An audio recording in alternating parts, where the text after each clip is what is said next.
Buenos días a todos, bienvenidos a las charlas y a las pláticas.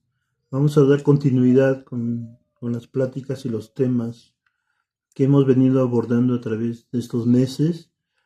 Y hoy vamos a tocar un tema aparentemente muy sencillo, pero se trata sobre la infancia en el mundo. Entonces, ese tema lo vamos a abordar y a desarrollar. Y pues, damos inicio con el maestro Bulevaldo Herrera. ¿Qué tal? Muy buenos días tengan todas y todos ustedes. Muchas gracias nuevamente por acompañarnos en esta emisión de nuestro canal. Ahora bien, el tema sobre la infancia es un tema, como dice mi amigo y compañero Pepe, pues aparentemente sencillo, pero a la vez muy complejo, porque sobre el tema podríamos formular una pues, pregunta muy elemental. ¿Qué está pasando con la niñez en el mundo? ¿Qué va a pasar en el futuro? O sea, porque el mundo caótico, el mundo oscuro, bélico, destructivo de hoy, no son garantía para ellos ni actualmente ni en el futuro. Entonces eso nos obliga pues a reflexionar y a comentar con todos ustedes de manera rigurosa y muy responsable.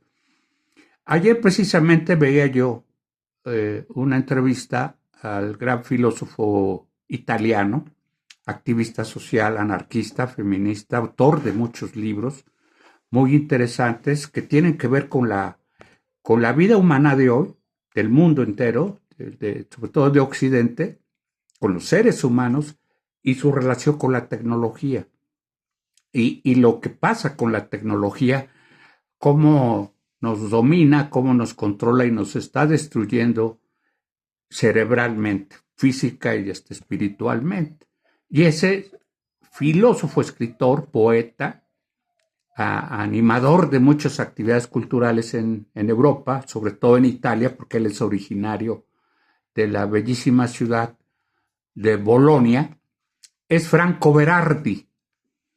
Bueno, pues Franco Berardi ayer contaba en una entrevista algo que a él impactó y que obviamente de rebote nos llegó. Es que un niño en Corea del Sur, un pequeño de 10 años de edad, solicitó de manera seria y formal, fue hasta las oficinas, una comparecencia, una audiencia con la máxima autoridad judicial de Corea del Sur, un niño surcoreano, la cual le fue concedida la audiencia pública. Fue, incluso se hizo acompañar de sus padres. Cuando el juez le preguntó al pequeño qué quería denunciar y por qué quería denunciar, fue muy contundente, muy breve y radical en su respuesta.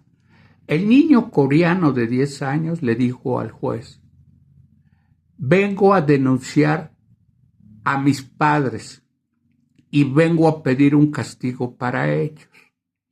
Los padres se sorprendieron y el juez también. ¿Pero por qué?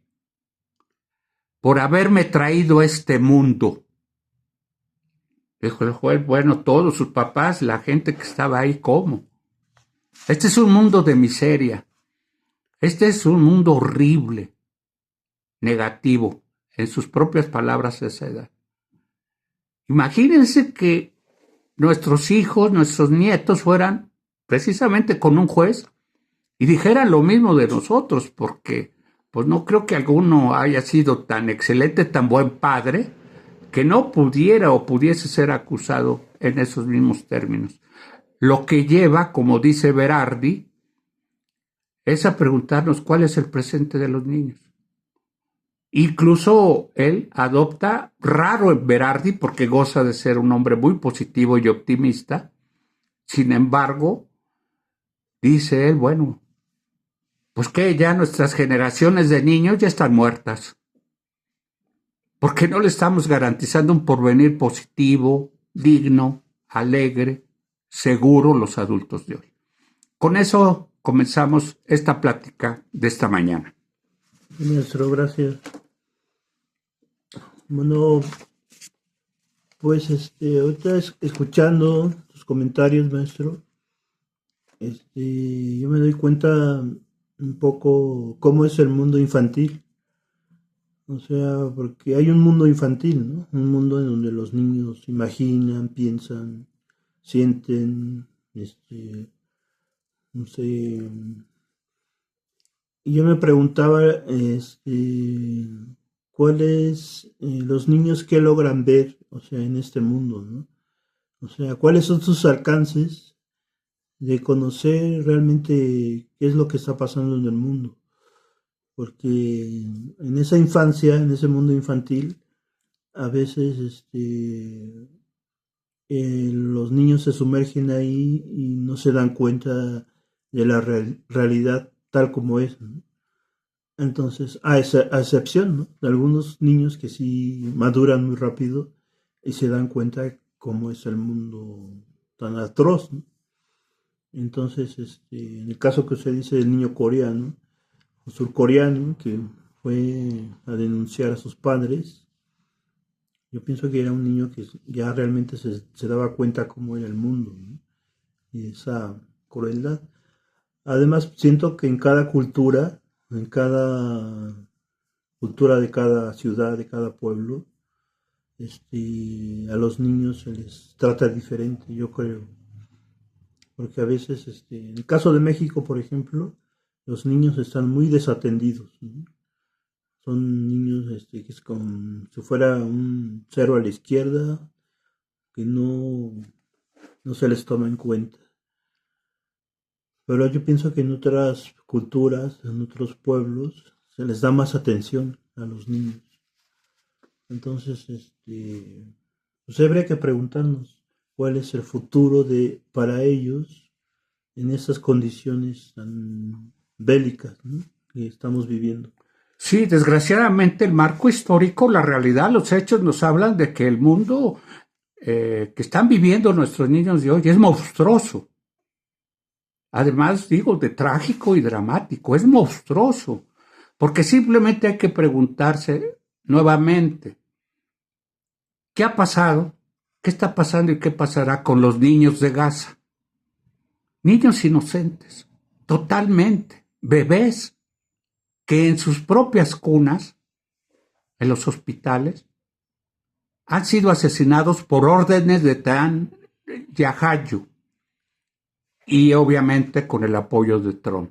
Dos genocidas que están dejando chico a Hitler y al nazismo con su crueldad, porque tienen como objetivo principal matar con armas destructivas y de hambre, y quizá de espanto y de miedo psicológico inducidos, porque muchos de estos niños y niñas pequeños están cayendo junto a sus madres o junto a sus padres, que ya no saben dónde sepultarlos y que se tienen que esconder las pobres mujeres con sus niños y sus pequeñas niñas en los rincones más oscuros de lo que queda de la Franja de Gaza, porque los judíos israelitas han adoptado, mejor dicho, esa actitud destructiva, ese odio, que no podíamos, ni nadie concibió que algún día los judíos que fueron asesinados cruelmente por Hitler en los campos de concentración y todos los laboratorios de exterminio fueran capaces de hacer eso, sabiendo que los judíos tienen una gran historia, una gran dignidad, un prestigio moral, pues parte del pueblo judío, el sionista, los financieros más ricos de Israel, junto con la élite militar, son los que están matando diariamente a niños pequeños, indefensos totalmente. Les están arrebatando el derecho a la vida en este momento. En estos precisos instantes debe estar cayendo una bomba más. Digo, ¿de qué se trata? ¿A qué nivel de miseria, de decadencia moral ha llegado la humanidad y sobre todo los imperialismos salvajes depredadores como Estados Unidos y como Israel? Porque esos son. Y bueno, Pepe tocaba una parte muy sensible que podríamos comentar y compartir con ustedes, que por ejemplo, ¿qué está haciendo la humanidad? ¿Qué se está haciendo en México? ¿Qué se está haciendo en Tlaxcala por los niños Down? Estos niños tan tiernos, tan espirituales, tan hermosos, que solo por la falta de un cromosoma, pues no se comportan de manera normal. Y después, si ustedes gustan, hablaré de los niños de coeficiente intelectual superior muy elevado que fueron tratados por el gran científico mexicano chamán Jacobo Grinberg en la ciudad de Toluca. Después tocamos el tema de los niños superinteligentes. ¿Sí, Pepe?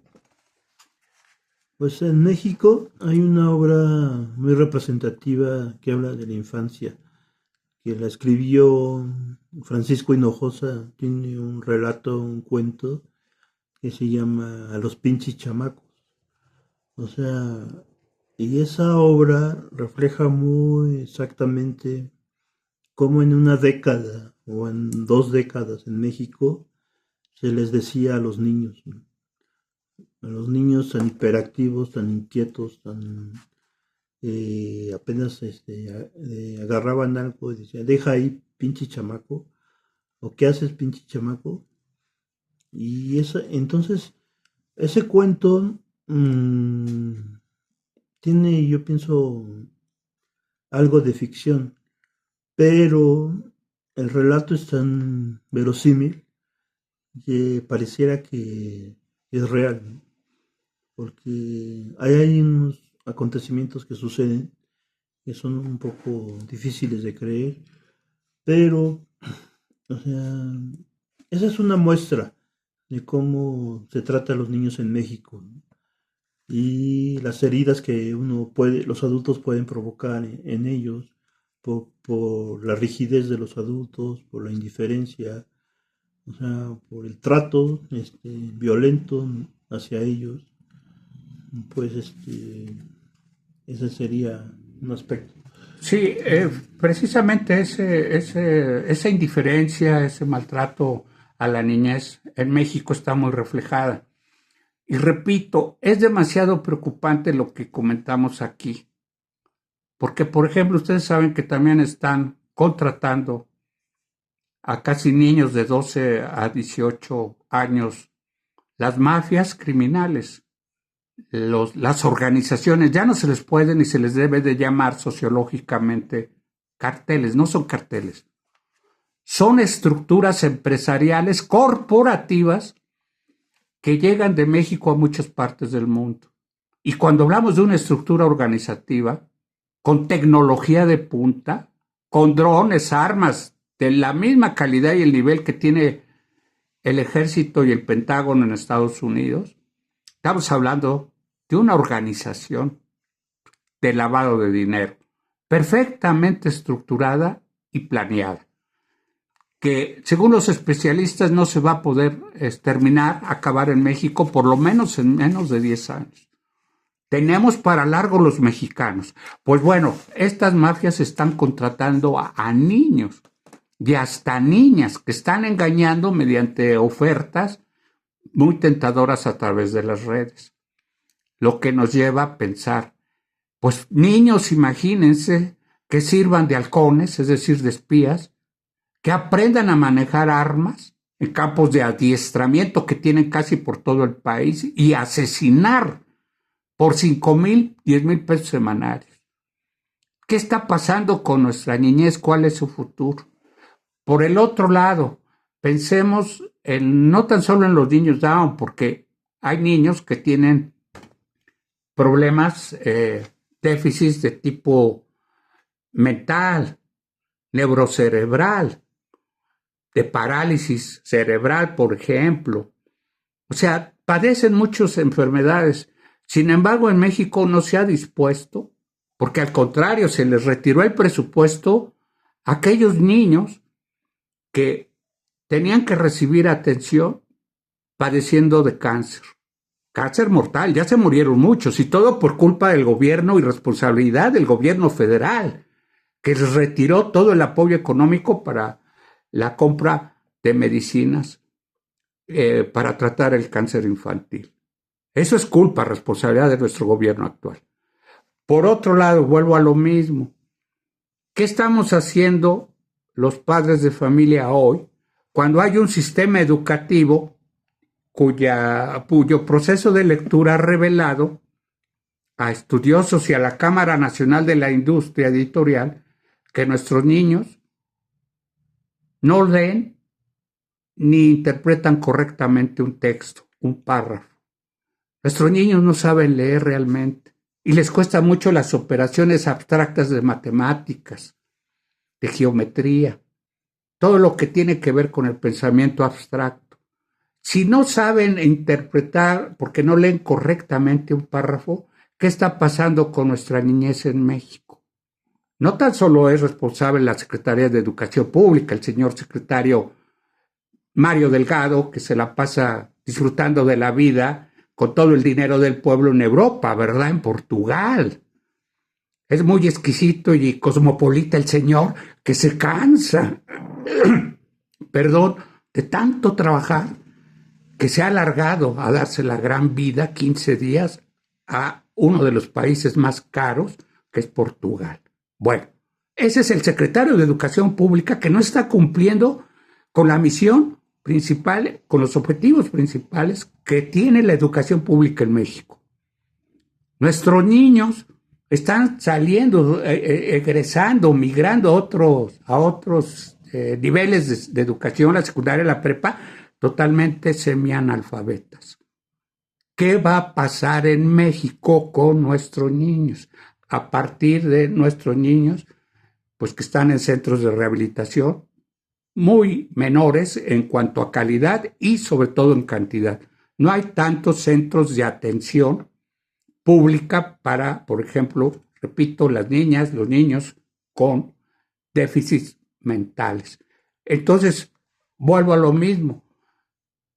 Como dice Berardi, nuestros niños en el mundo y obviamente en México, en Tlaxcala, que no tienen garantía de ningún futuro, de ningún porvenir, están naciendo ya muertos. Y nadie, ni Pepe ni yo, nos podemos hacer a un lado, ni escondernos debajo de la cámara ante nadie, asumiendo que nosotros también somos responsables.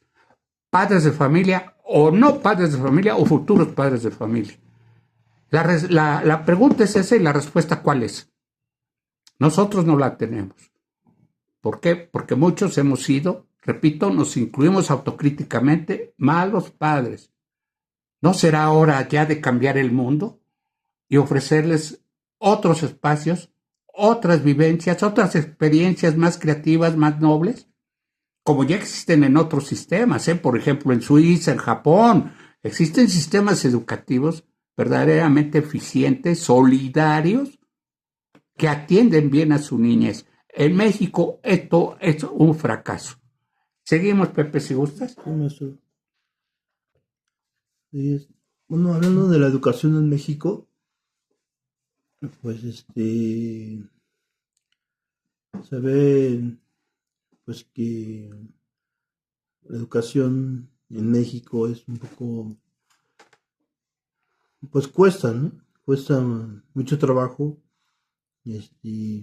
llegar a tener alumnos pues muy sobresalientes. Aunque hay casos en que sí, hay instituciones públicas en donde hay niños muy sobresalientes, muy destacados, que han demostrado su inteligencia y han demostrado en concursos, en competencias, obtener primeros lugares a nivel, no sé, primaria, secundaria y bachillerato. O sea, yo me doy cuenta porque, por ejemplo, yo estudié en las escuelas secundarias técnicas hace más de 30 años, no, 40 años. Y ahora que fui a un evento de escuelas secundarias técnicas, ya está muy desarrollada. Por ejemplo, ese sistema en donde hay muchos talleres, muchos optativas, artísticas, en donde se desarrollan los talentos de los adolescentes. O sea, habría que mirar más de cerca, qué es lo que está pasando en la educación, o sea, más de cerca, así como con lupa, y vemos, o sea, qué es lo que está pasando. Pero, pues ese es. Sí, fíjate que por fortuna y bueno, en contraste con, digamos, los niños que padecen algunas deficiencias mentales, corporales, orgánicas, ¿verdad? Pues que andan en muletas, en silla de ruedas, o que, bueno, reciben una educación especial, ese es el campo, ¿verdad? Una educación especial. En contraste de todo esto, hay niños mexicanos que están dotados de una superinteligencia muy notable, que va arriba del, según los científicos, el IQ más alto es de 139, 140. Ese es el promedio más elevado. Bueno, pues hay muchos niños mexicanos que lo tienen. Incluso el último estudio, ahorita se me olvida el nombre y el origen, mexicana, la niña más inteligente que tiene el IQ o coeficiente intelectual más elevado del mundo es una niña mexicana. Tiene creo que 12 años. Creo que es oaxaqueña, ya me acordé, imagínate. Bueno, pues esta niña reconocida a nivel mundial por su capacidad intelectual, pues bastante envidiable y admirable, pues nos habla precisamente de una generación de niños con esas capacidades muy elevadas, bueno, que han rebasado o se han comparado con las de Albert Einstein. Siempre toman como modelo, arquetipo de la superinteligencia de un superdotado, pues Albert Einstein, Nietzsche, Freud, ¿no? Pues hay genios que Jung, que no tienen el coeficiente tan bajo que nosotros tenemos, por ejemplo, ¿verdad? No, ellos se pasan en cuanto a esas estadísticas y medidas. Pero bueno, eso ya es de los genios. Pues recuerdo el caso porque lo cuenta en su diario el gran científico y chamán mexicano Jacobo Grinberg.